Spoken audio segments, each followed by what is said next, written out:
Hello, everybody. This is Sylvain Rochon. I'm getting people to expand their human experience by using cutting-edge technology every week.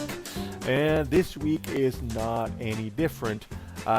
We'll be talking about how lawmakers in the European Union have been tackling artificial intelligence. Actually, there was a ruling and a vote that won about 3-1 in the European Union Parliament on laws for AI. And I was absolutely impressed because usually lawmakers are really, really slow. I think it's probably because of Ford, BMW, and Toyota trying to put self-driven cars on the streets in around 2020. So they need to boogie and make sure they have some sets of rules in place because things are moving along quite fast regarding AI.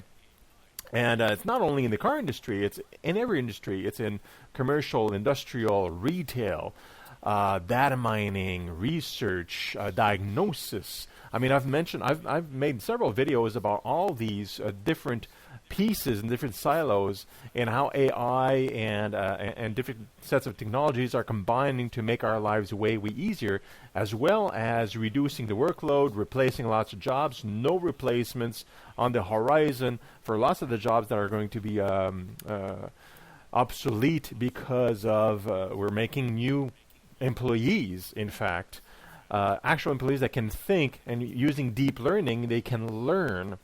And so these lawmakers have been poking around a bunch of issues, including like the dangers, so installing kill switches perhaps in artificial intelligence that can learn, to make sure that if they learn something in bad behaviors, for example, or they learn something they shouldn't be learning, that could be harmful to themselves or others, and there's a general kill switch that can essentially turn them off.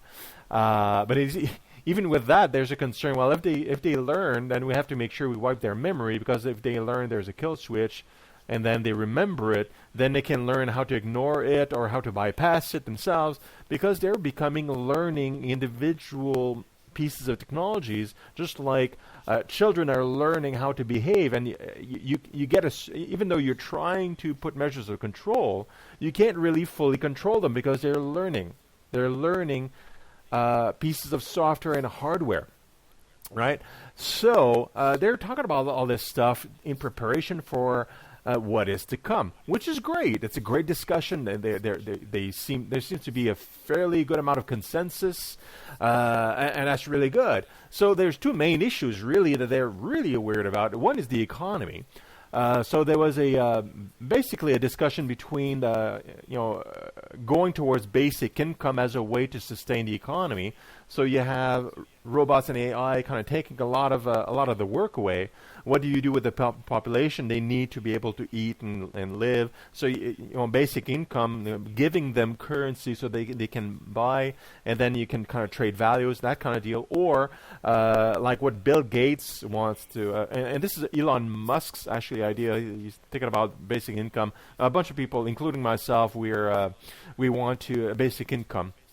Right, Bill Gates and some others are saying, well, let's do robot tax, so that you have essentially, if you're replacing a person with a robot, an AI, for example, then that AI's work has to be taxed, so that there's money that circles back into the economy, so that you can retrain the human being that was replaced and to do something different, things like that. Like the robot tax was voted out resoundingly, I'm happy to say.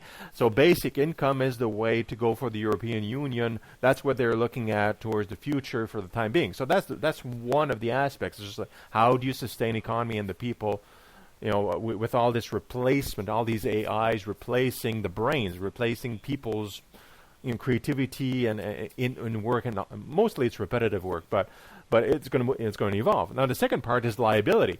If these AIs are learning and they're able to take some decisions on their own to circumvent unexpected situations like the self-driven cars, do you choose between hitting the pregnant mother or the three elderly people? This is a moral decision. You can't really write code for all these situations, so they need to learn what's right and wrong, what's the best choice, what's wrong.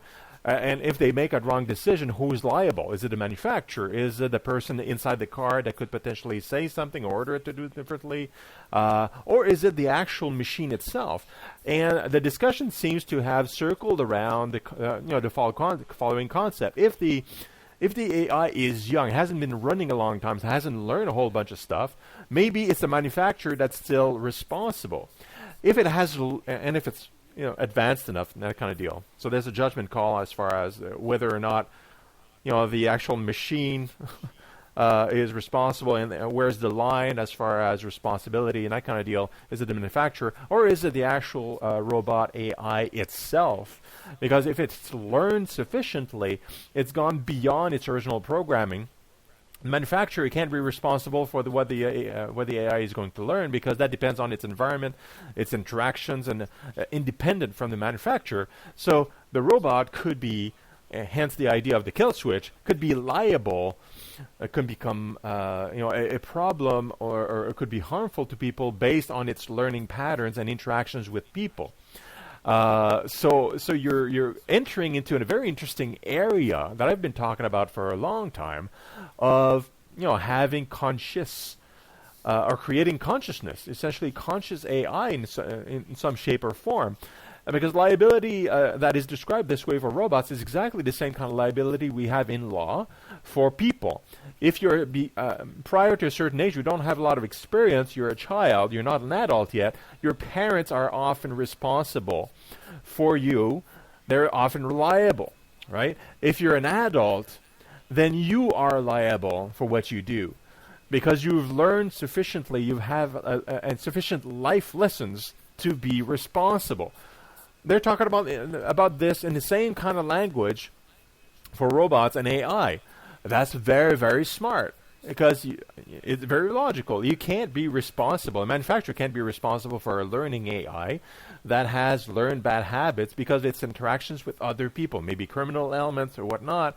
Is it the people that purchased the robot? Is it they're exploring all this stuff, but it becomes very apparent that we're starting to tackle science fiction kind of philosophical topics in the law, creating entities inside the law that describe robotics being able to be responsible and charged for crimes, or charged for different liability issues, like for costs and whatnot, versus the people, the manufacturers, and all this stuff. So very, very interesting times. I'm putting all the links and also my blogs down below. You can explore that further. But let's keep that discussion going, because it is not going away.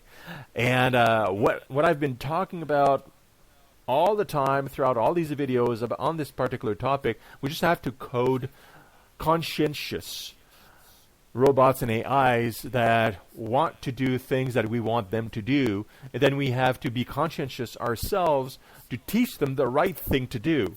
So don't put these robots in the hands of military people, in the hands of criminals, in the hands of people. So we avoid them learning bad habits and being terrible, right?